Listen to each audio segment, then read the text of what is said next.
Hey, what's up, everybody? It's your boy MJ. What's going on? I am here back in the studio, kicking off season 3. That's right. Can y'all believe 3 seasons? But right now, we're going to start with what you guys love before the pour, aka 20 Questions with MJ. My guest today is Jeremy Leffert. He's director of winemaking at Tooth Nail Wine Company in Paso Robles. So that has something to do with rocks, right? Exactly. Okay. California. Jeremy has been the director of wine for Tooth and Nail Wine Company since 2015. He also works with their labels Amor Fati, Stasis. They're all made under the guidance of Jeremy. He's also going to talk about some other really cool projects he works on with people out in that region. He's an avid outdoorsman. He specializes in mountaineering. He has been a flat picking guitar since the age of 10.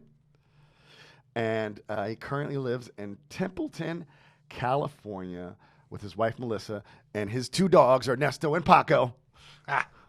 Welcome, Jeremy. Is there anything else you'd like to add? That about sums it up, MJ. It's super cool to be here finally. Right on, man. So you know, in addition to being a winemaker and a friend, like you actually listen to the podcast. So you probably saw the bonus we released at the end of the season. We do the before the pour, and it just warms people up because a lot of people, you know, a flat picking guitar guy is probably comfortable on a microphone, but a lot of people, we're going to warm them up, loosen the juices. So I'm going to ask you 20 questions. The first 10 are I made up because I thought they were dope questions. And the last 10 are from inside the actor's studio. They're made famous by James Lipton, initially from the Proust questionnaire. Okay, so the key is just answer them quickly, whatever comes off the top of your dome. There's no right or wrong. It's just funny or not funny. So are you ready? Ready. What is your favorite book? Hedonist in the Cellar. Damn, you know what? You might be the first guest to actually name a wine book. That's dope. Yeah. Yeah. Love that book. Yeah, I gotta pick that up on your recommendation. I was thinking about that one. And we talked a little about that. I'd love to get him on here. Yeah, he's great. What's your favorite movie? The Martian. Oh, that was a good one. That's a sleeper good. That's a good one. Yeah. Who's your favorite musical artist? Fish. Nice. What's your favorite food? My favorite food. Death Row. What last meal? What are you eating? Fried chicken and champagne. Ooh. I had you pegged for a sushi guy. I love sushi, but if I could only eat one thing forever, fried chicken just warms my soul. I love it. Okay.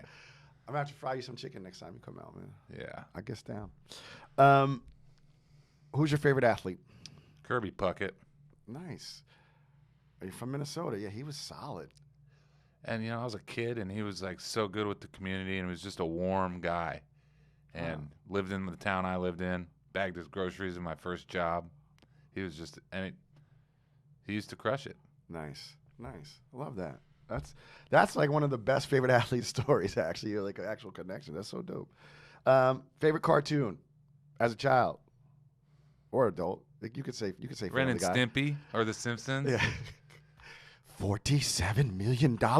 I am the cat. That show was so nasty. It was. Yeah. It was just gross. It was stupid. Nailing his lip with a giant hand. Ugh. That was definitely like a stoner one too. The red eye. It was crazy. It was psychedelic. The people who wrote it must have been on mushrooms when they were writing that shit. Just gross. Yeah. Most of the time. What's your favorite cereal? Cookie Crunch. Nice. I haven't changed. I'm gonna change one, but what's your current exercise routine? Because like when I do a wine party, you walk all freaking day, bro. Yeah, I usually get like 6,000-7,000 steps in at work, but I just walking with the dogs, take them to the beach, run them around, and everything like that. Nice. Yeah, that's cool. Who's your favorite comedian?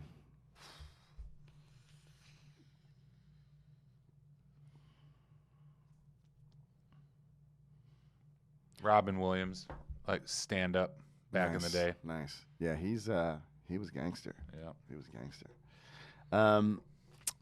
Who would you most like to have a bottle of wine with?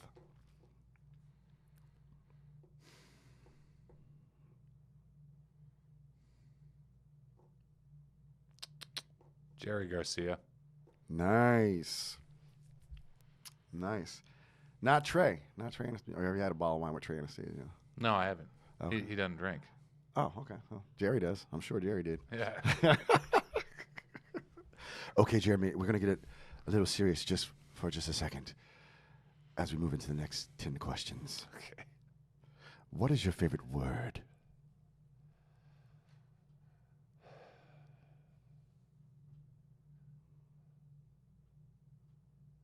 Wind. What's your least favorite word? Tissue. I love it. But mine's going, why? Think about it. I will. All right. I will. What turns you on? Laughter. What turns you off? People who yell. So what sound or noise do you love?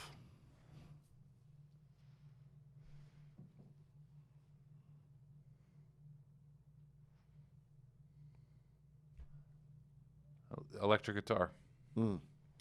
What sound or noise do you hate?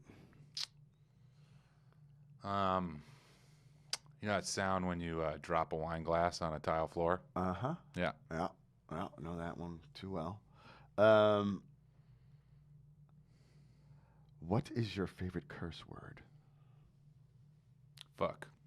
It's just you can't go wrong Yeah. with F-bombs. It's a good one. It is. Fuck, and you can you'd be like fuck. You know, you can the intonation just changes. I mean, you know, so much emotion can go behind. Yeah. You're like, fuck. I mean, you just go on and on. What profession, other than your own, would you like to attempt? You know, growing up, I always wanted to be some sort of trip leader or expedition leader. That sounds really cool. And a musician. Nice. What profession would you not like to do? Would not like to be a lawyer. You talking to the guy who I lived that life.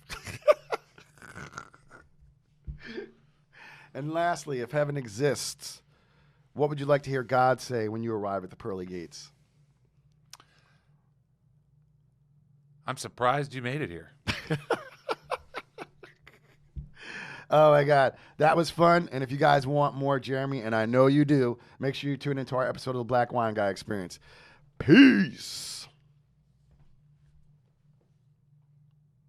Hey, everybody. What's up? It's your boy, MJ, and welcome to the Black Wine Guy Experience. My guest today is Jeremy Leffert. He is the director of winemaking at Tooth Nail Wine Company in Paso Robles, California. Jeremy has been the director of winemaking at Tooth Nail since 2015. Amor Fati is another label. Stasis and Tooth Nail, they're all made under the guidance of Jeremy. So that's three. That's just three in-house wines made under his guidance. He is an avid outdoorsman, specializing in mountaineering. He wanted to be a troop leader, I found out earlier. That would be something he would try if he weren't making kick-ass wines. He has been a flat-picking guitarist since the age of 10, and he currently lives in Templeton, California, with his wife, Melissa, and their two dogs, Ernesto and Paco. Welcome, Jeremy. Is there anything you'd like to add? No, that sums it up. It's so good to be here, man. It's been a fun couple days. I've been looking forward to this for a long time, so thanks for having me. Oh, my God. Thank you for being – yeah, it's been a fun couple days. We'll get into that. So Jeremy and I connected through Instagram. And, why don't you tell a story? Tell it, I'll tell my part. We'll just tell the story. My previous job, I used to travel. I used to travel for work, and I travel for work now, but I was out of town. I was in Arkansas. I was in Little Rock, Arkansas, and I wanted to have some wine with my dinner. So I went into this little wine shop, and and they had an okay selection of wines. But the only thing that looked kind of like I was like, I like Central Coast wines, right? People, if you listen to this podcast, you know I love the Central Coast wines. So I saw this wine, Tooth and Nail. I believe it was the Stand. Yeah, it was the Stand, and it's like a Petite Syrah Cabernet. What's in? Petite Syrah Vio.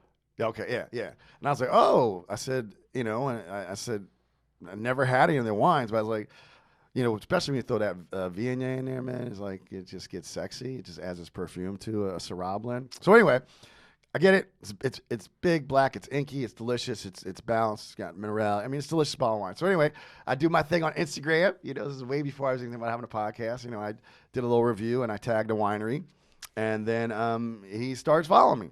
So and then what happened? Well, then he sent me some wine. But then what happened? Well, I started following him maybe in January 2020, and I'm thinking, and you weren't posting photos of your face or any of these selfie videos or anything. It was just your black hand and a bottle of wine, and a lot of the wines were from the Central Coast. So I'm like, who is this black dude drinking all these baller Paso Robles wines? Yeah. And so I just keep commenting and engaging, especially when the pandemic started. Like I wasn't meeting new people. I just saw my pod and my team at work.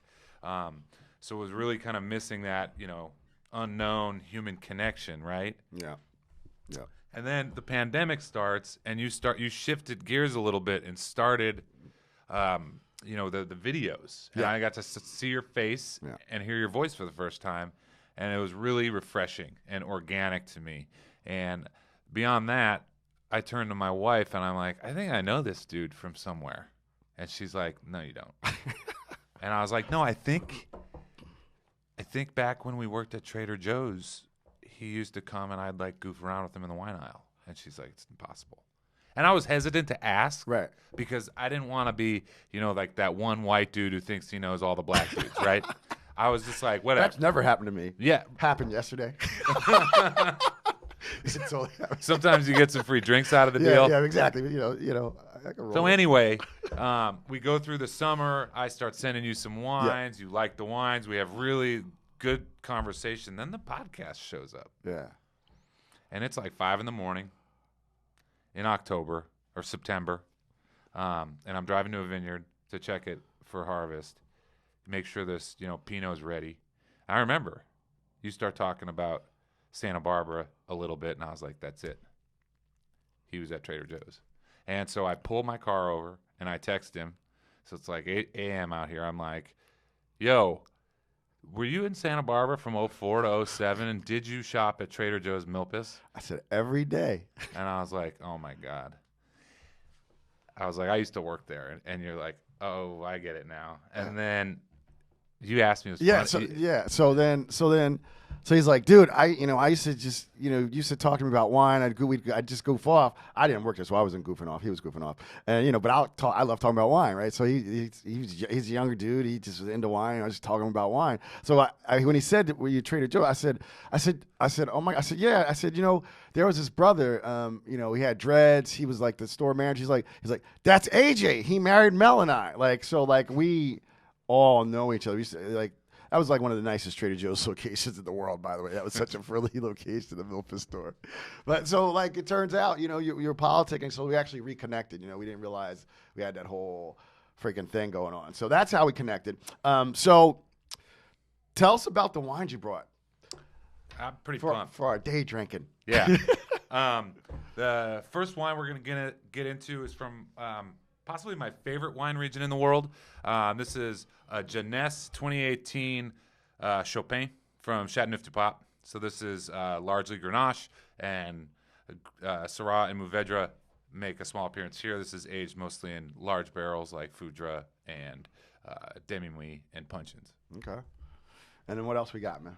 This one I'm super excited because I haven't tasted it since I tasted it out of barrel in France. It's the 2016 Jabolet Hermitage La Chapelle.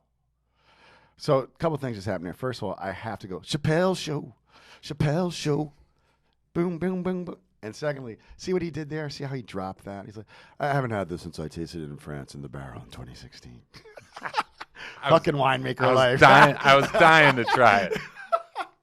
No, that's dope. All right, man. Well, pour some drinks. All right. And so we talk, but we I don't know a whole lot about your past, your story. You know what I mean? So I do know. I have a research team. I know you're born in California and raised in Minnesota. Tell us like growing up in Minnesota. Yeah, so I grew up in the suburbs of Minneapolis, which is the breeding ground of winemakers, by the way. Yeah, clearly. No, but it was a really wholesome place to grow up. You know, there's lots of water, rivers, and lakes everywhere that we would swim in. But my parents were kind of wondering, you know, what to do with me in the summer because I'd constantly be getting in trouble. And so they sent me away to this incredible summer camp in Bemidji called Camp Thunderbird, which was really focused in outdoor living skills and doing. Just out the gate. Sorry, man. Just the blue fruit is just. All right, so okay, you're in summer. I'm sorry. It's gonna be one of them shows. It's gonna be one of them days. All right, so they sent you to summer. Exactly. My producer said, "What?" Yeah, so I started going to Camp Thunderbird when I was like 9 years old, and it really exposed me to the natural world at a very early age. And it also, you know, the motto of the summer camp is strong young boys to proud young men. And that's Boys to men. that's ABC, BBD. really, really true. And it really kind of, I think, shaped my personality and my set of values. You are a very valued man. I like that about you. Dude, this is fucking sick, by the way. Woo! This is fire. Okay, so, like, did you do a lot of outdoor stuff? Like, so you went to that camp, you enjoyed it. So is that kind of like how you developed your love for the outdoors and stuff like that? Absolutely. So we did a progression, you know, as we grew older, we did longer and longer trips that required more and more, you know, living skills in the outdoors. So, you know, I spent like, you know, probably 300 days in the backcountry before I was 23.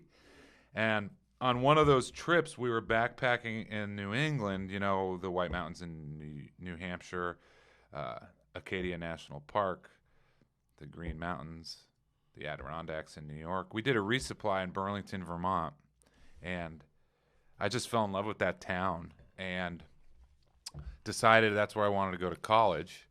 We'll get to that. Yeah. We'll get to that. But that's interesting. I mean, that's really interesting. So, you said you did a resupply, restock? What did you call it? Yeah, so we'd be out on a backpacking trip for 5, 6, 7 days or whatever, and then you get out of the backcountry, you're out of food. Okay. So you got to roll into a city, hit up a laundromat and a grocery store to start the next leg of the trip. This says like some old Wild West shit. Like you roll into the next town, you know, and you get your supplies, you get your feed, you go to the supply store. Bro, the first time I stepped foot in Paso Robles was in 2002. I was on a 10-week backpacking adventure in California as part of my schooling. Mm-hmm. And we stopped at a laundromat in Paso, and Hotel Cheval is now in that spot. Well, oh yeah. Oh, I mean, like we met in Santa Barbara, like, and I'm sure you know the stories about there was a stoplight on the 101 in Santa Barbara. I mean, like Until not too long ago. yeah, but now they're having to wind the road. But yeah, Paso still is like, but like it's funny, like it must have been so podunk. It was just sort of on the verge. It was bubbling because what's the name? Tobless Creek. Yeah. Yeah. But the downtown, the square was there. It was just kind of starting to grow. I actually, while my wash was in, I walked down looking for a place I need guitar strings. And I find myself in the square. The movie theater was there. Vinoteca was there. I didn't care at all about wine at that point. Okay. But it was pretty similar. It's definitely really amped up since. Yeah. So you mentioned you got guitar strings. I understand you've been playing the guitar since age 10. And what does flat picking guitars mean? What is that particular style? Well, I use a pick, but mostly I play bluegrass. Okay. And so that's a flat picking style. If you look on my Instagram, you know, it says flat picks and fermentation. Yeah. So I thought I haven't been playing bluegrass my entire life. Okay. I started out with electric, and was playing in little jam bands and stuff. In high school, and then in college we were playing with a group of guys, and we kind of got tired of hauling all of our gear all over the place. Drum set, amps, pedals, gets, all that. So we just started playing acoustic music, and that's sort of, with my love of the Grateful Dead and that kind of branch of music, I stumbled upon bluegrass when I was maybe 20, and that's when that music really started to speak to me, and I just loved the culture and how it's like when country music went hillbilly. But it's got all this Scotch Irish roots from Appalachia, which is really kind of interesting to me, that it's also a testament to the melting pot that is the United States. Yeah. And then when you were 20, additionally, you started playing the mandolin. Yeah. And I'm not. I think I'm not. I have degrees. Okay, I'm not educated. I was like, I don't think I'm smart. I'm educated. But what's the difference between like a mandolin and a guitar? Well, mandolin has 8 strings, but it's 4 sets of 2, and it's tuned differently than a guitar. Okay. So it's the same tuning as a violin. And it's different from a 12-string guitar, as that each set of doubles are actually the same note exactly, not, they're the same.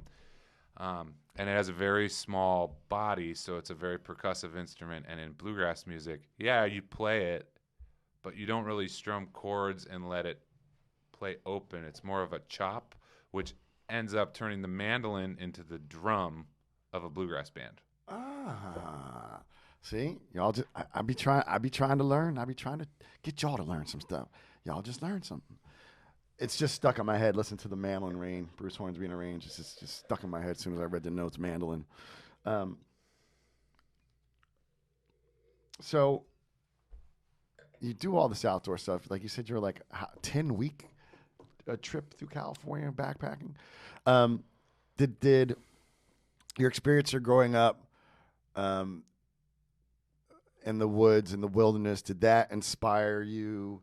Well, you mentioned Burlington, Vermont. So did that inspire you to study environmental science and natural history at the University of Vermont? Was that part of it? I mean, how did you? First of all, you were going sort of, you were in Burlington. You loved it. So what happened? Did you go by the you're like, I'm going to go to school here? Like, how did this progress? So I was like, Burlington's really cool. UVM is a good school. It's gorgeous there. There's tons of outdoor stuff to do. Mm-hmm. I applied. I got in. I was originally declared as a music major because, again, I wanted to really go down the musician road, and that didn't really work. I wasn't super happy with, having to transcribe an improvised solo. Those things did not click for me. Improvisation's always been very spontaneous, and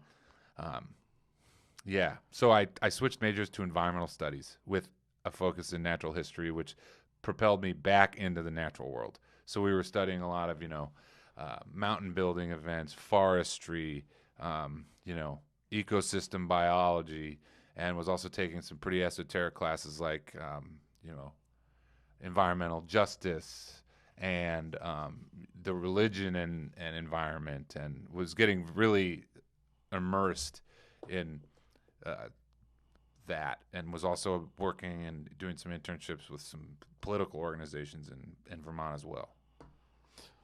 What is how does religion play into the environment? Well, it's the natural world is very much a temple, and the world around us is a temple, and we have to take care of it and be respectful. But some people have a much larger spiritual connection to the natural world than I do. Yeah, right. I was just interested in the thought process. Yeah, no, that's what I thought you were angling like the rituals of indigenous people and how No, not that. Yeah, okay, so not that. Okay. And then so that's where the 10-week trip was. Okay. In the environment and religion and spirituality was the focus of this trip through UC Santa Cruz Extension called Sierra Institute. I know this is some new shit for me, man. Like I'm pausing. I'm like, what question do I want to ask next? And I'm like, because I'm trying to unpack. This is really cool.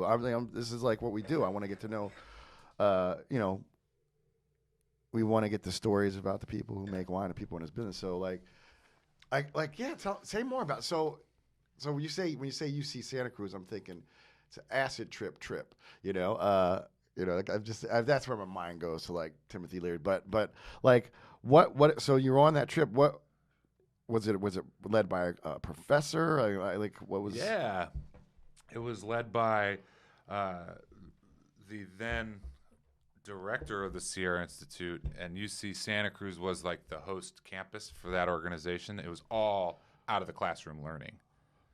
And his name was Walker Abel. Oh shit, that's a dope name. Walker Abel. And he was a big impact to my early 20s. Again, like Camp Thunderbird, Walker was, although we only spent a short time together, he was really impactful to me. And, you know, so we would do readings, you know, Wendell Berry and other environmentalists. And we would do a lot of our own writing, you know, a lot of poetry and just self-reflection and how our own person is playing its part in the natural world. Because there's a thought that, you know, like San Francisco or a city is nature. Because we are natural beings. And there's some beliefs that, you know, a city is no different than a bird building a nest. Wow. That is logical, actually. Yeah. It is, you know. And honestly, I haven't really talked about this in a long time because, you know, I've just been pedal to the metal on wine. Wine is like my, you know, my muse. Yeah. And, but I think that all of these building blocks and experiences, especially, you know, from childhood to my early 20s, where you're very impressionable. Oh, yeah. Really kind of made me who I am. Yeah. And there's, when you were telling that story, there's this reverence, like he was it was a short time he was a mentor, like there's something like how you talk about like how you were willing to let people mentor, kind of shape, you know, I mean, like you chose the right people, I think, around, you know what I mean, to get, you know. So how long were you at the University of Vermont? Were you on a 6-year plan like I was, or like 5? Okay. Yeah. All right. So what do you do after you graduate? Well, all the while, as soon as I moved to Burlington from Minneapolis in '99, being a California native and the youngest, my parents were like, peace.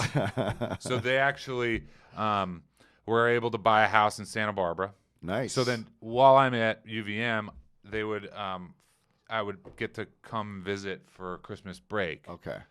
And I had this great fake New Jersey ID. And so I was going to the Sportsman with it and met this wonderful group of people who all worked at Trader Joe's, one of whom was a manager. And we stayed in touch for the 5 years I was in Vermont. Okay. Another one of the people I met at one of those nights is my wife. Anyway, so when I was done at UVM, I called Caroline, was like, hey, will you give me a job at Trader Joe's? She said, sure.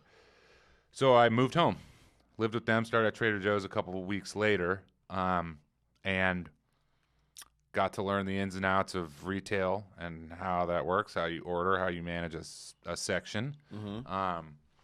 And Trader Joe's back in the early 2000s, especially in Cali, was a lot of like-minded people of the same age, and we had this little crew.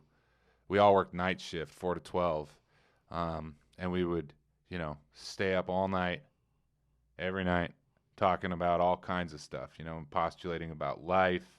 But it was at that store that I was first exposed to wine. Yeah.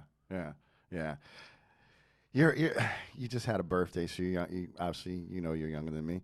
But like when you talk about your crew, it reminds me of like those early '90s movies, like Reality Bites, where people like you had just your clique, And but I know your crew because I used to you did, it was I wanted to work at that Trader Joe's, man. It was just so much fun. Man. It was a ride, and honestly, I just celebrated my 40th birthday, and for my 40th birthday, that crew was all together again. Yeah. And it's just like, we're gonna be friends forever. Yeah. So yeah, that's so dope. That's so dope. So you were a very hard worker at Trader Joe's. I turns out like.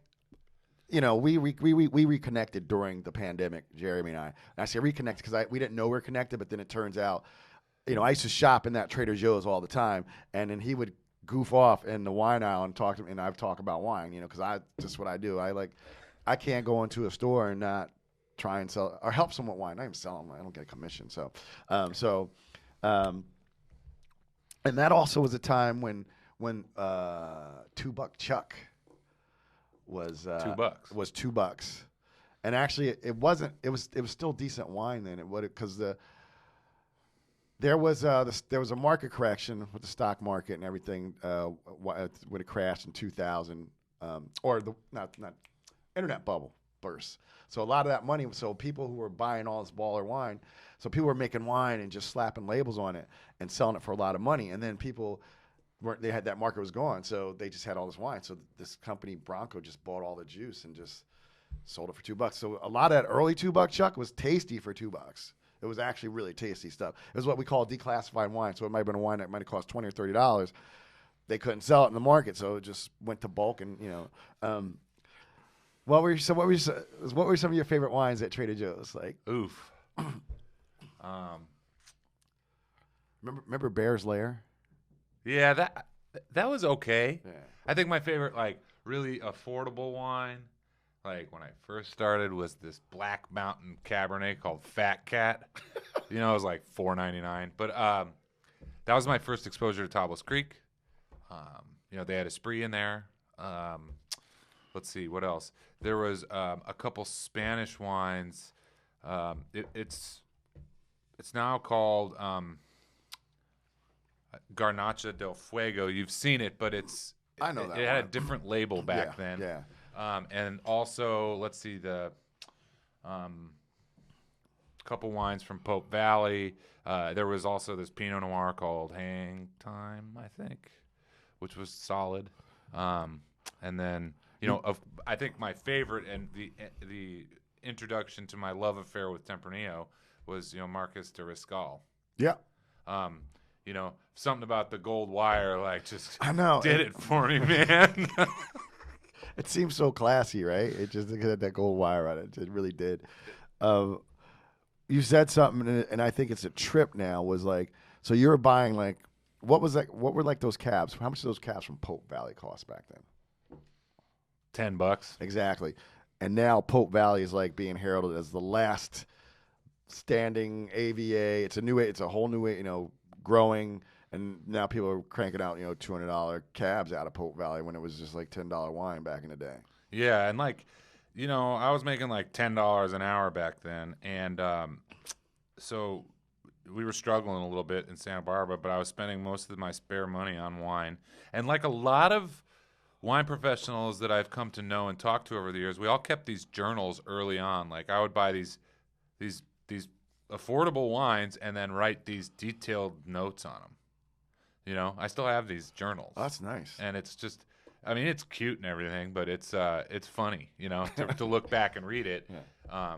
But there's a record of it. That's so cool. I think the cool. best wine, though, that we got as a hustle buy at Trader Joe's was a 2001 Gravity Hills Syrah from Paso Robles. It was a private label. I don't know who made it for them. Okay.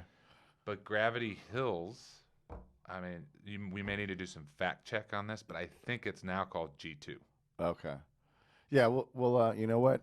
That's out there. Someone will listen. It's near there. Yeah, someone will listen to it, and we do appreciate when you guys catch the typos and DM me. We do appreciate that. So, we're not. We if you can confirm, we could probably call Donnie Burns or. Yeah, we'll figure it out. But that would fact be check for sure is needed. But dope, it's somewhere it's in the holler. It's in that neighborhood, yeah. man. It's it's in the hood. It's in the right neighborhood for sure. So, you're starting to get into wine. You're taking notes. You know, you're kind of getting your wine geek on. You have an advanced degree in what's your advanced degree in? The master's? The master's, yes. I did my master's work in agriculture. Okay. Yeah. So, how did I read somewhere like you had a chance encounter with Dr. Keith Patterson? Well, Keith's the reason I went to school. Okay. Yeah, Keith was the head of the wine and viticulture department. Okay. What was this chance encounter? Well, I really got drawn to the vineyards on this woman, Elizabeth Mizrahi's birthday party. She was a history of the modern Middle East professor at City College Santa Barbara, and Melissa, my wife, was her TA. Okay. And she's this wonderful person. She took us wine tasting. That was my first time I stepped foot into a vineyard, and I was like, it all clicked for me on that trip, because I immediately just absorbed from the vineyard that it's a perennial. It's once a year. Where it is grown really matters.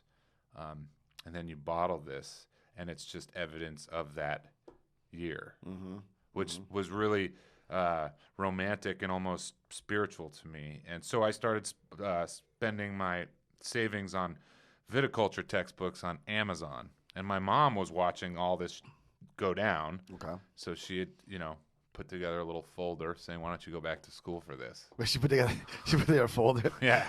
She's like, "Get out of my house." A pitch deck. A pitch deck. Like, yeah. Jeremy, sit down. I want to show you a little PowerPoint.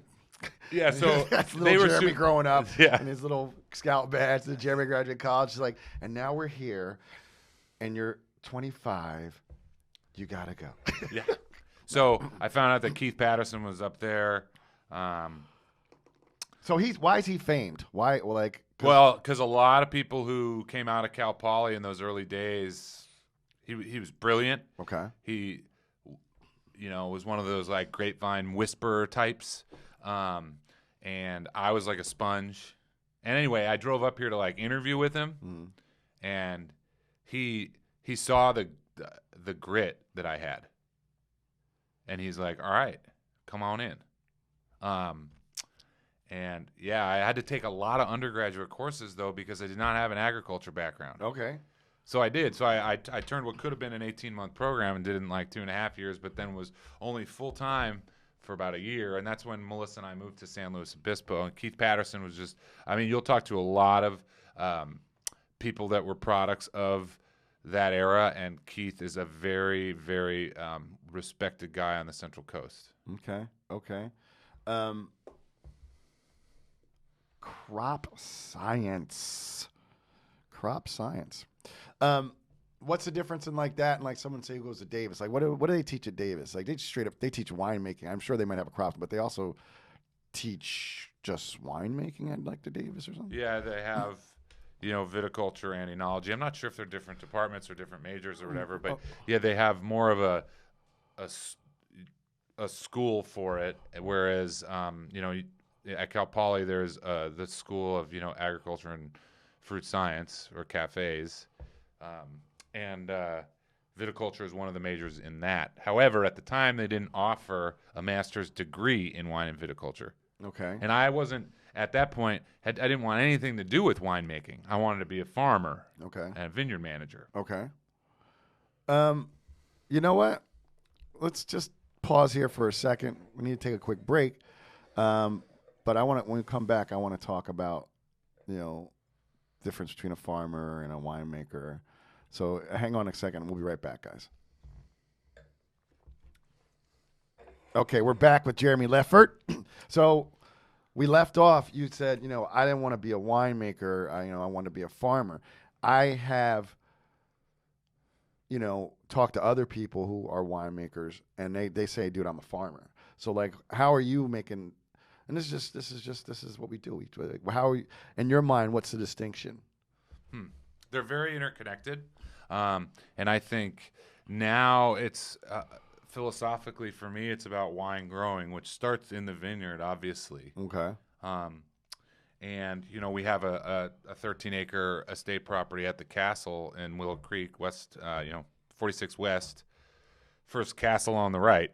And so that, and then some other vineyards that, Rob Murray, the founder, planted that we're working with, is very much a wine growing mentality. Like, the mentality is like we work very hard in the vineyard so we can do less in the winery. Okay. Right? Okay. But depending on like what level and where you're at, it's winemaking can at some points with some wines take the front seat.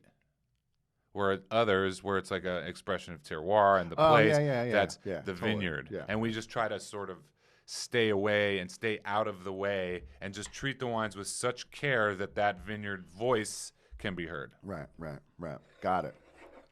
So you enroll in this program, you and your wife, Mel. I don't know if you're married yet, but you move up to SLO, which is San Luis Obispo. And then, like, what was your first wine job? How did you end up where you are? What's the first wine job? Let's just get that. Well, It's a good question. I found out where. You remember Four Vines? Four Vines. Yeah, it was founded by Chris Teege and Sam Mahler in '95. Yes. Chris was a chef. Anyway, I really liked their wines in the early 2000s and found out where their production facility was located, and just drove my ass over there, and walked in and said, "Can I have a job?" And they're like, "We're not hiring." And I was like, well, can I get a job like tomorrow? And they're like, no. And I was like, well, when do you need people? And they were like, harvest. And I was like, well, can I do that? And they're like, no. And I came back, and Christian was actually there when I came back the second time. Okay. And he's like, okay, talk to Chris, the other Chris, Rougeau. We call him Panda. Okay. So, I put on these nice interview clothes and go in and talk to him, and just basically, my passion for wine is pretty obvious. Yeah. It's like dripping. Yeah. Anyway, so I worked harvest there, and that was like, and Melissa was away. She had to go up to God knows where for this Jamba Juice corporate manager training, so I was a bachelor. Oh, yeah. And me and my buddy Todd, who's a winemaker now for The Prisoner, I got to stay with him most of harvest in Atascadero. And Four Vines, the cellar, was like punk rock, pedal to the metal winemaking. What does punk rock, pedal to the metal winemaking look like for all our listeners out there? Like, has anyone out there ever worked 110 hours in a week? Oh yeah. It's like that's what it is, and it was fun. We ate well. We got to work with some stellar fruit, and it was. Wait, I think you've told me the story. Is this like where you like start the day with like a bottle of tequila or some crazy shit? No, that was on a Sunday. Yeah. Okay, we gotta tell that story. That's only on Sunday. Because we're spiritual. So yeah, talk about that experience. So you're saying you're working with great fruit. Like, what were some of the vineyards that like you work with? What were some of the fruit sources? Like some ones I remember was Kyler Canyon, which was just coming online at the time. Glen Rose, Ducey, Bailey Vineyard, not in Paso, but in El Dorado County. There's an Old Bailey Vineyard, I think. Grand Pier, Crazy Mary. I think. Oh yes, Santa Maria Vineyard. Okay. There was this Syrah that came off there called One Tree Hill, which was smoking stuff. Yeah, lots of cool vineyards. Preston up in Dry Creek Valley.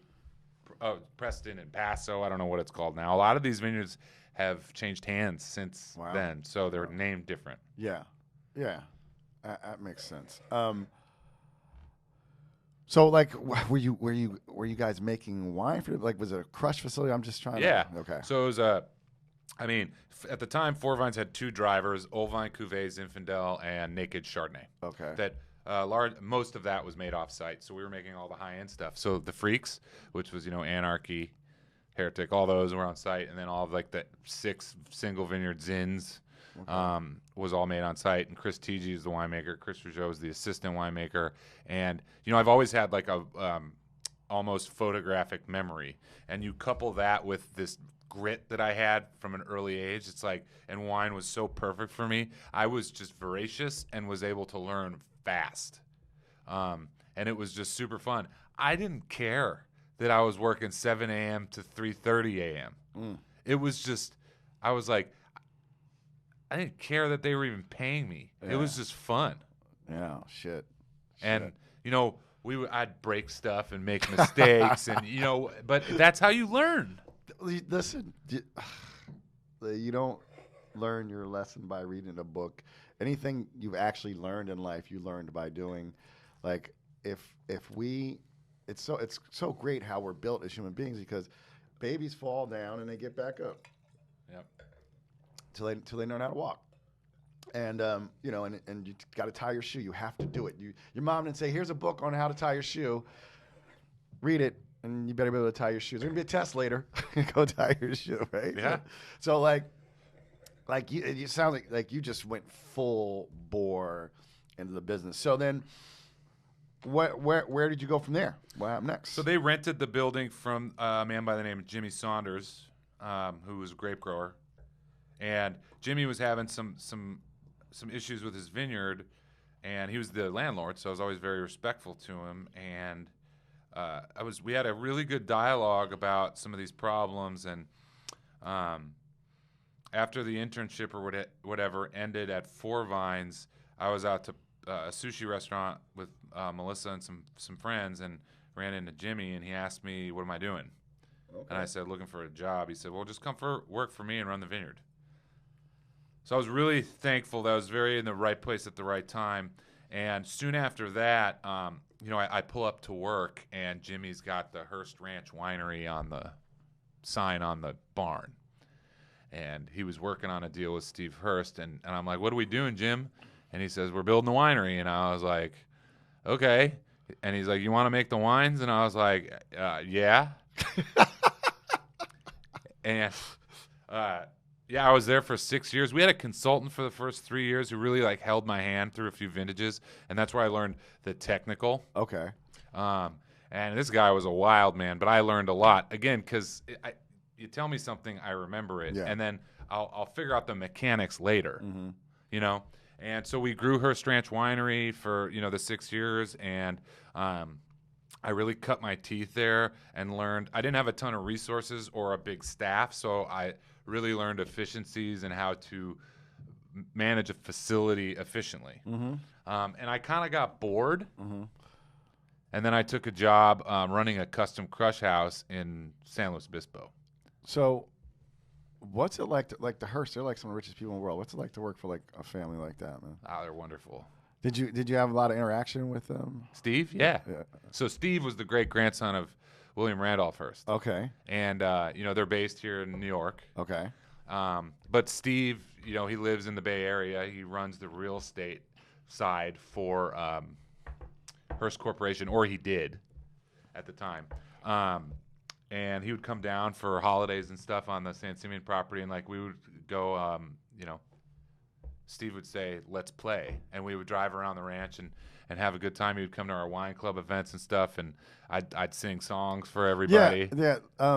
You told me a story when I was visiting California. Oh yeah. About you played this one song you really liked. Yeah, Big River, but I don't really know country, man. Well, anyway. Look, so I played Big River, and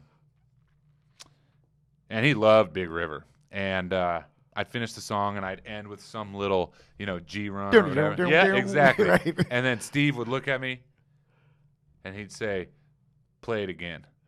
And so I'd play, I think it starts like, "I caught the weeping willow, how to cry." Anyway, that might not be it, but And I'd finish it again, and he would look at me again, and he'd say, "Play it again." So it was a ton of fun. I mean, he's a really warm guy. His wife is amazing. And didn't he buy you a cowboy hat? He didn't buy me a cowboy hat. He gave me a cowboy hat. You got to tell this story. This is like a great freaking story. So Melissa and I are up in the Bay Area, and Steve's such a gracious man. You know, he invites Melissa and I to stay with him and his wife, and takes us out to dinner, and we're drinking crazy wine and just having such a good time. He asked me, he's like, what size head do you have? And I said, I don't know, 7 and something. Right. And he's like, go in the closet and see if one of my hats fits you. And I was like, all right. I pick out this black cowboy hat and I put it on. It actually fits perfect. He's like, that's for you. And I was like, thanks, Steve. And he's like, you can wear that, you know, when you're pouring at events and stuff and representing the brand. And I was like, all right. And I turned it on, and, like, honestly, I wore that a few times, like, going out and going to events, and, like, wearing a cowboy hat's pretty cool. And anyway, the next morning, we get up to go out to breakfast, and all I have is flip-flops and shorts and a button-down. And so we're getting ready to leave. He's like, go get your hat. And I'm like, no, I'm good. You know, that won't look right with what I got going on right now. And he's like, go get your hat. So I went up and got the hat, and we're walking down downtown Menlo Park, and I'm wearing flip-flops and a freaking cowboy hat. I looked ridiculous. I still have that hat, though. I wear it every once in a while. I'm sure you do. And it's a really nice hat, and it's it's like people don't realize how expensive like cowboy hats, like those type of hats are, man. They're like $600. I mean, I'm talking low end. Yeah. I'm sure that was like a hat was worth several thousands of dollars. I'm sure. You know. Yeah. So you leave there, and then after working there 6 years, you go work at a custom crush facility in San Luis Obispo. Yeah, a new project called The Workshop. Okay. That's really where I learned kind of how to run a winery with a lot of moving parts, because, you know, we would have like 300 different lots of wine coming in every harvest and 40 clients or whatever. That ended up going out of business, but I did make some very long-lasting relationships while working there. So, like I said, it was a project. So, you get this job, and then it goes away. What'd you do next? Well, I kind of panicked. Yeah, because I got laid off, and that never happened to me before. I was scared. Yeah. You know, I had rent to pay for it. You know, I mean, Melissa was working. Yeah. Actually was gonna, you know, become an Uber driver, so my car was like relatively new. Yeah. Anyway, so a few people that I had met at the tasting room at the workshop approached me to like consult for them. Okay. Just to help them start a wine brand, Chroma Vera. And then also this restaurant I used to work at, I used to eat at like every Friday with my good friend Johnny, called Cafe Roma, which is this institution in Slow. You know, I just sit there and eat a pizza and Caesar salad like every Friday. Mm-hmm. And I was in there crying the blues, and, you know, he used to have a wine brand, Marco Rizzo, and he said, well, why don't you start making some more wine for me, and we can sell it by the glass or whatever. And I said, okay. So he's like, I'll just pay you up front so you have a little scratch so you can, you know, chill out. And I was like, oh my God. And so and then I just hustled and put together this consulting business and started making wine and helping people find new custom crush facilities and managing those custom crush facilities so people, the owners, could just sort of chill out and know that their wines are getting looked after and made in a great way. That's also where I met the Holguin family in Ojai, who I make wine for as well. Okay. So you throw together, I like it. It was like, what does it say? necessity is the mother of invention, they say, right? How did you end up over at Tooth and Nail? So it was 2015. How did you end up at Tooth and Nail? So rewinding to the Hearst days, Yep. in 2011, and on May 9th of 2011, we got whacked with a big frost and lost a lot of our fruit. So I literally looked in the grape grower directory to see who else was growing Tempranillo. And Rob Murray was on there because he was a grower. Okay. So I called up Rob. He was super cool, and we ended up. He talked to me on the phone for 45 minutes. And he told me he didn't have any on the first 5. So anyway, in summer of 2015, Rob tapped me to come on board with Tooth and Nail Wine Company to be their director of winemaking and put together a totally new winemaking team, as they were just moving out of renting a building in Edna Valley to taking over the castle in Paso Robles, with the ultimate goal of making 100% of their wines under one roof.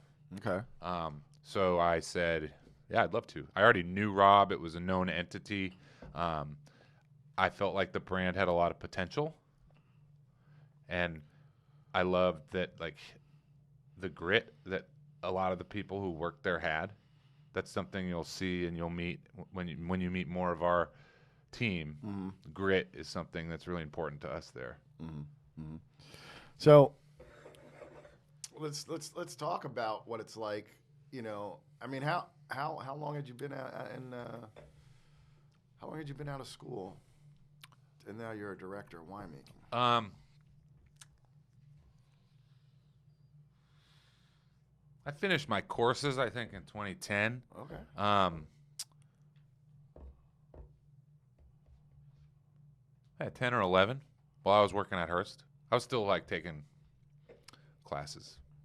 So, I know in an earlier conversation you and I had, you shared a little bit, like you've talked about some of the people who helped you in wine, but like I want to go back to like when you were in Santa Barbara, still living at your parents' house. I think you said you started hanging out in the Santa Barbara wine scene. We know a lot of summer people. Like, what was it? So like, I think you said like you were like a fly. They were like swatting your way because you were like so asking questions you wanted to know.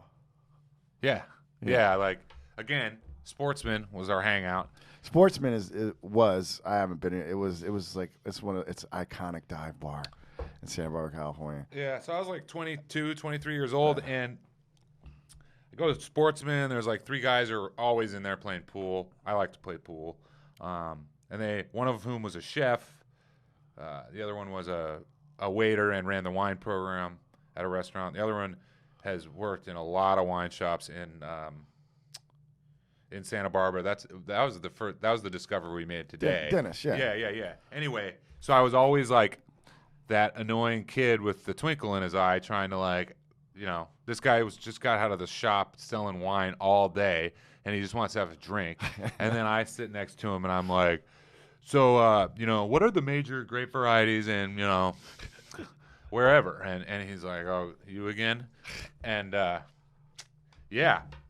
And also I was very fortunate, you know, because I had a really supportive family. And, you know, my parents would, you know, flip the bill for me to go to these seminars and stuff over in Santa Ynez and Santa Rita Hills and sit on these, in the audience on these panels with winemakers and then get to meet them afterwards. And it was like, you know, again, I'm the annoying kid, right? Because I'm like, oh, how do you make such great Pinot every year? Yeah. Is that where you met Brian Babcock? No. Oh. No. How'd you connect with Brian Babcock? That was during my graduate degree when I was looking for a thesis, and my thesis was supposed to be focused on organic fungicides. I think Melissa and I just walked into Babcock unannounced, did a tasting, asked if Brian was there. They said, sure, he's in his office. Can I ask who you are? And I said, yeah, I'm a grad student. I just wanted to talk to him about his fungicide program. Smooth line. Yeah, and he invites me in his office and actually spends like 2 hours with me, and I learned a lot more than fungicides that day. Yeah. Yeah, and the reason why it may seem like, why is he asking me these questions, is because a theme is grit. You keep saying grit, and like there's a willingness for you to work and just ask questions, and I think that's important. Like I tell it, like no matter what you want to do in this industry, like it's doing, you have to do it.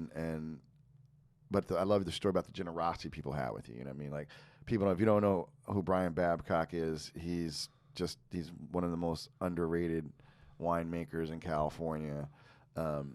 Pioneer down in Santa Barbara County. He was the Santa Rita Hills before it was the Santa Rita Hills.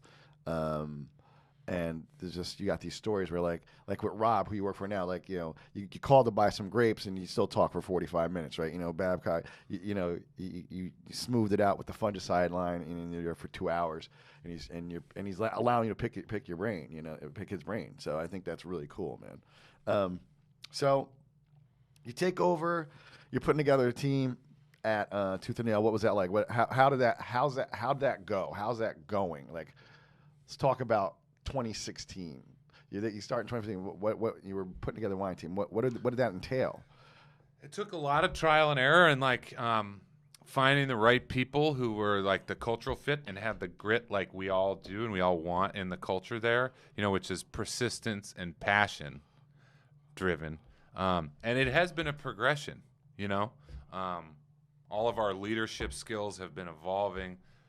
The winemaking has been evolving. We're really making these improvements to wine quality each vintage, which is, we get one shot a year to do this.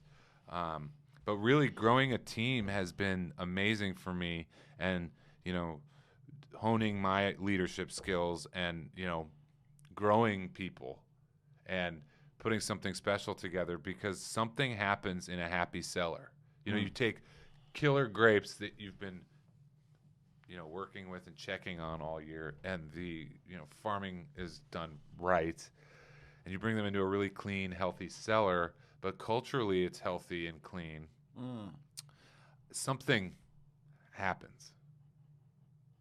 The wines like it, and also just the respect for one another and the love and the attention that my coworkers and employees have for one another makes it a really great place to work, which is important too because there's that cultural side of sustainability that is a lot of times overlooked and trumped by the environmental. Say more about that. That's interesting. That's very interesting. Well, it's overlooked a lot because sustainability, at its core has He's playing with the three freaking wine key. Three. That's what that banging is. Everybody had to take it from like he's a little kid. Three tenets, culture, environment, economic. So, why is culture so important to you, man? I mean, I kind of got a little bit there, but why does that really? Because there's a theme here. You mentioned earlier your values and culture. Like what? Like why is it like? Is it?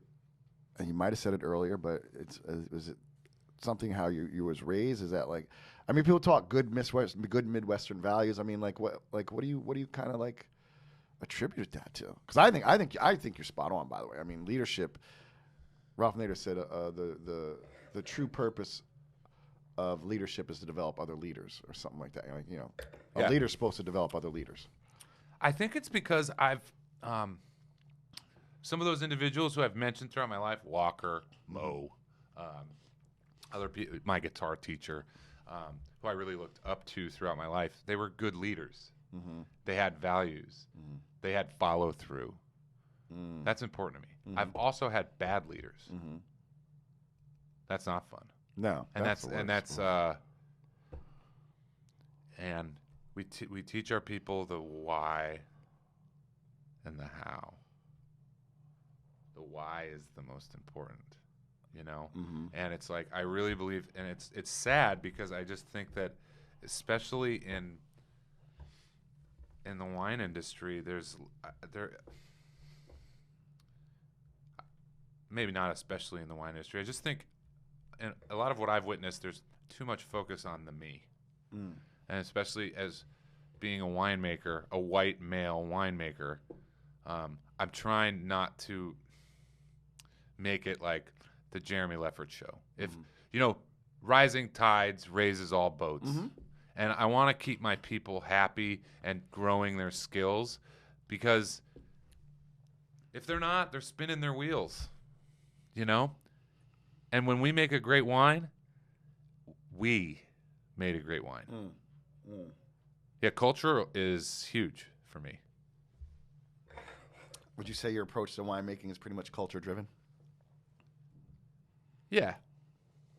No. So, we have this Jabelet, La Chapelle, and wow. I know, and I was saying, and so I'm like, okay, this is Syrah, this is Grenache, I have to do this in my head, but like even this Syrah, both these just are blue fruit stupid,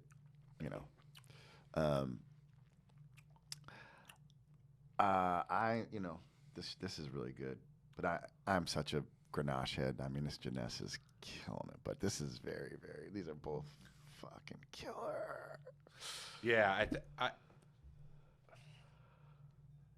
the Jeunesse is drinking so good right now. I think this is like we grabbed it on the early. Oh yeah, totally. That's we could have decanted it last night and poured, but whatever. There's stuff we could have did. It's perfect. So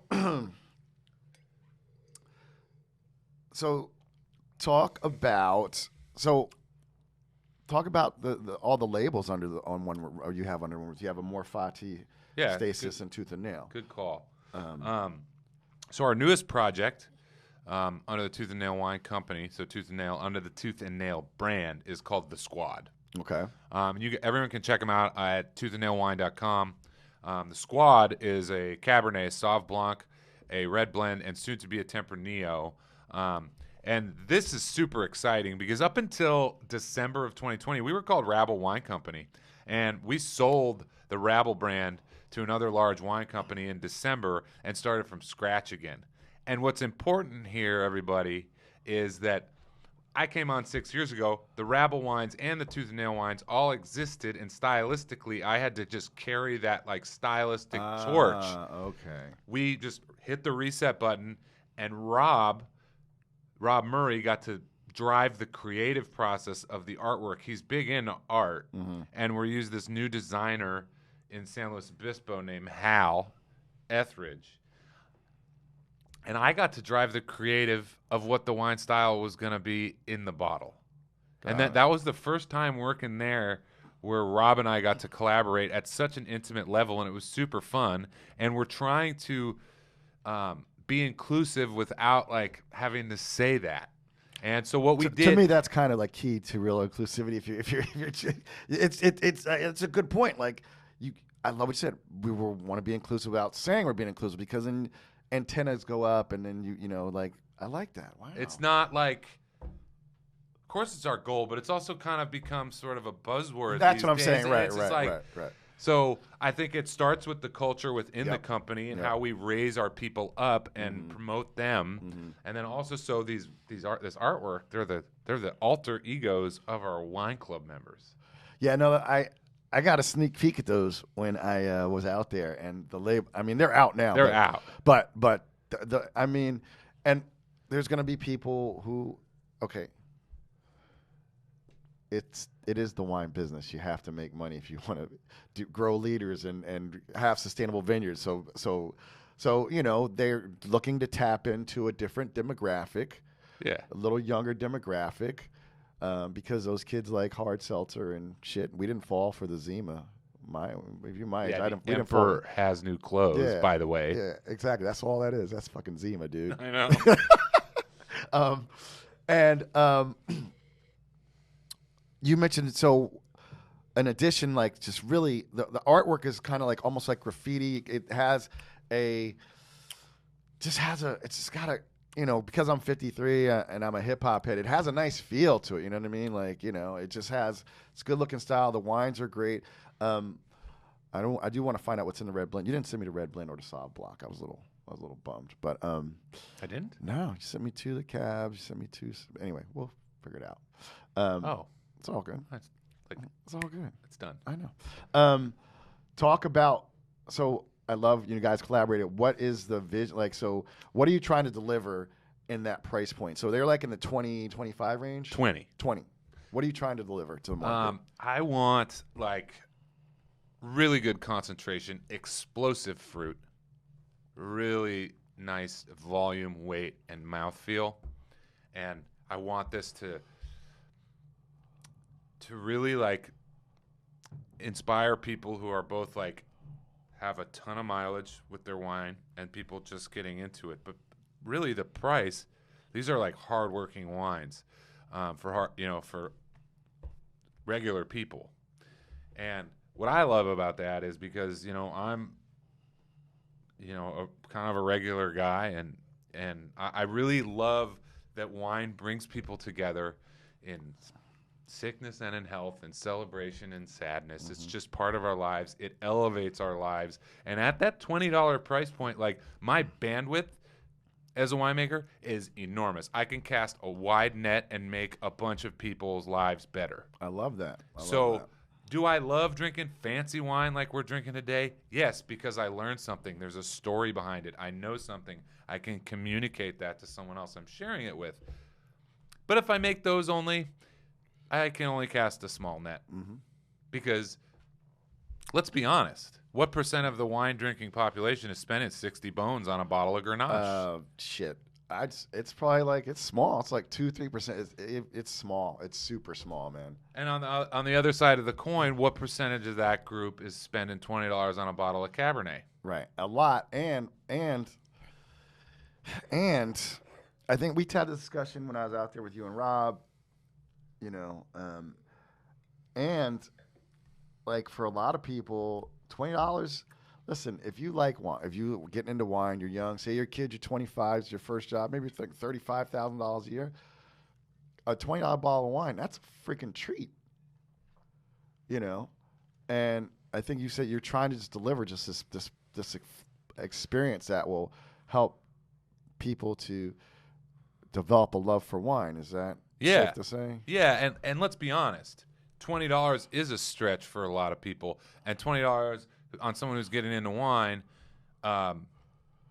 might be a Friday night special bottle. Yep. Or they're taking their man man or their lady out for something special. Yeah. That's the bottle. Yeah. But $20 is also an important price point for people that enjoy higher end stuff and are well versed. That's their everyday. That's our burner bottle, right? Like we went out the other night and we bought a bunch of 15 that we like, oh, this is sick. We know this is sick. Because after, 2 bottles, maybe 4, but depending on people, of really nice stuff, you don't need to keep going back to your cellar cracking fucking expensive bottles of wine, man. No, and honestly, most people who have that insatiable thirst for wine and purchasing and learning here aren't buying $8 bottles from California. Right. You buy those from Spain and Portugal, Yes. Yeah, right. But those people, or we, will buy $20 wines from California. Right. So there's the squad. And then there's the Audubon series. Okay. Those are all blends driven with one varietal. That's like the stand that you first picked up in Arkansas. That's one of the Audubon series. And okay. All of these wines have this crazy artwork from John James Audubon, the naturalist, 19th century. These are all depictions of animals, fighting tooth and nail to, protect their young or escape from a trap. And so we have the Possessor, a Cabernet-driven, the Fiend, a Malbec-driven, the Stand, Petit Syrah, and finally the Fragrant Snare, which is a Chardonnay. And then we have Amor Fati, which has always been the top tier brand for us. What does that mean on that? Love of one's fate, and that's coming from a William Blake poem. This should be a smart wine company, philosophical wine company. And Amor Fati was always driven from initially it was driven from the cool climate. Murmur Vineyard, the vineyard that Rob Murray planted in 2007, 2008, which is planted predominantly to Pinot and Chard, but I've really come to love the Rhones on that ranch. And so that's Amor Fati. And then there's Stasis, which is kind of moving into the DTC world as more experimental. Okay.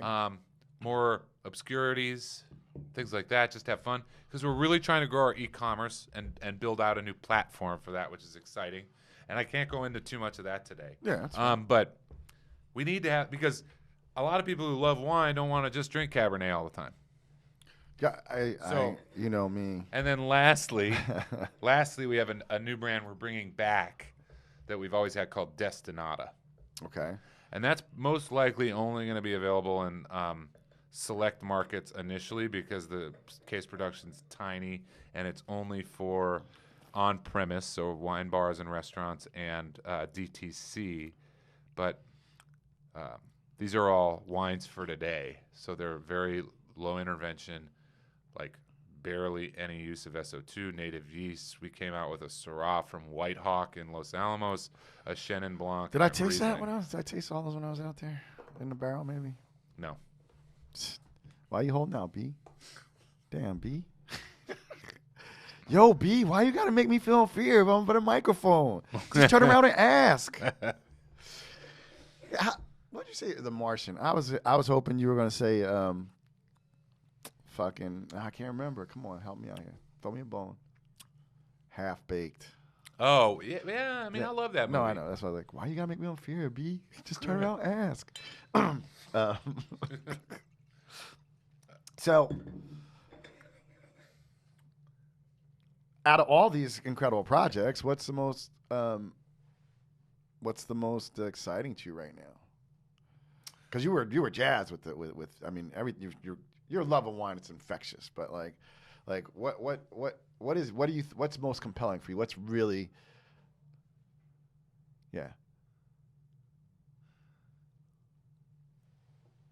I'm just haunted by Grenache. Okay. Like it has something so ethereal and haunting with like this. Yeah. Like it's and also it's like if the personality of this wine is just regardless of if Grenache is grown in a relatively cool climate, the energy that it's got that sizzle and pop. You know, it's that sublimeness. It's the, when you hear your favorite song and you get goosebumps. Grenache is like that. And I think that when it's grown in the right place and it's handled appropriately in the cellar, like it makes some of the most drinkable and delicious and versatile wines we can get for the reds. And I love making it, and it's a lot of fun. Does the Grenache come out under Amor Fati? Amor Fati? Yeah, we're actually coming out with the Destinata Grenache next year, but that'll be all carbonic. Okay. That and we have one other blend that it shows up in. So that's definitely another connector between us. Everything you said about Grenache is just so true for me too. However, and what you mentioned Tempranillo, like what is like, and I tasted a Malbec. What's exciting you outside of the Rhone stuff in Paso Robles? In Paso Robles, or it could be California. I mean, I'm having fun with this new stuff like the Chenin and Riesling, Gamay, huge. Having you sent me their Gamay Noir. You loved it. Oh my God, that was so fucking good. Yeah, I don't have any of that left. I'll send you the 2020 though. Yeah, but it's Gamay's fun. Like it's got some similarities to why I like Grenache, meaning it's just versatile. It works with my wife and my diets, because she doesn't eat fur or feathers, and it works. It's versatile on the table, and it's just like these are wines for today. Super cool. So,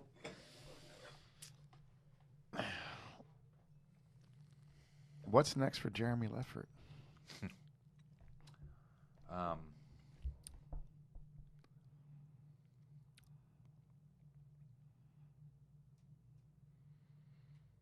I just want to keep hustling and keep getting better, and keep making better wines, and really working on inspiring my people and focusing on our ability to perform as a unit, not as on the individual level.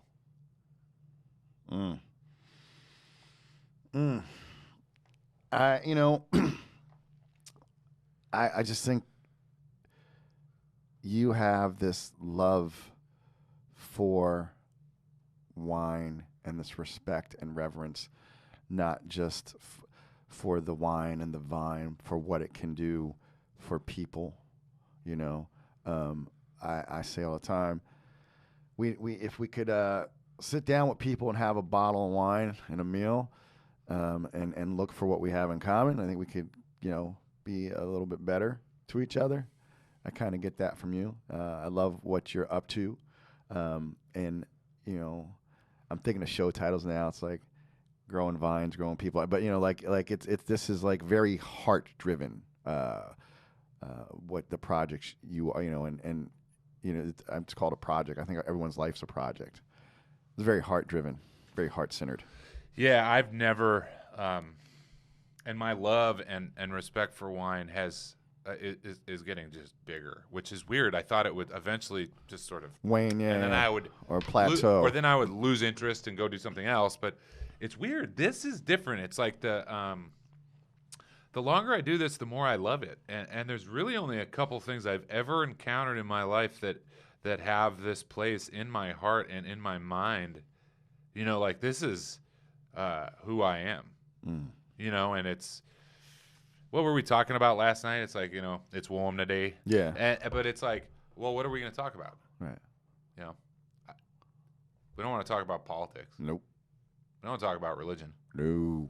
If I hear someone else bring up the freaking weather, like, really? It's warm today.